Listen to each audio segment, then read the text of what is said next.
Sebagai suatu daerah yang benar-benar mengandalkan kunjungan wisatawan sebagai income pendapatan daerah, tentu Bali harus mulai berinovasi. Seperti halnya memperbaiki destinasi wisata yang sudah ada, serta menciptakan destinasi sport tourism yang dilaksanakan secara berkelanjutan.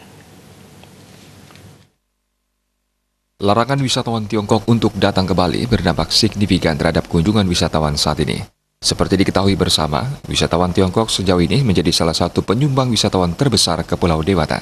Menurut pengamat pariwisata Idewa Putususila, sebagai suatu daerah yang benar-benar mengandalkan kunjungan wisatawan sebagai income pendapatan daerah, tentu situasi seperti ini harus diantisipasi. Seperti halnya memperbaiki destinasi wisata yang sudah ada, serta menciptakan destinasi sport tourism yang dilaksanakan secara berkelanjutan. Ya, memang ketika kita bicara pariwisata, khususnya di Bali ya, yang kita benar-benar sangat mengandalkan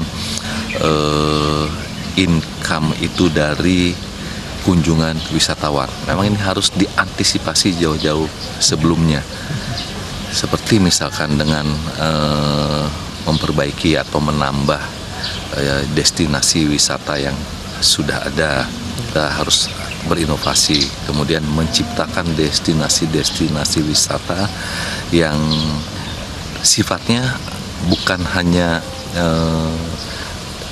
destinasi wisata yang bersifat suatu tempat atau suatu daerah, tapi itu juga bisa diciptakan dengan event-event tertentu, seperti event-event sport tourism yang dilakukan secara sustainable. Pihaknya menambahkan, stakeholder terkait juga harus mampu berinovasi dalam hal pemasaran dengan tidak hanya mengandalkan kunjungan wisatawan dari satu daerah.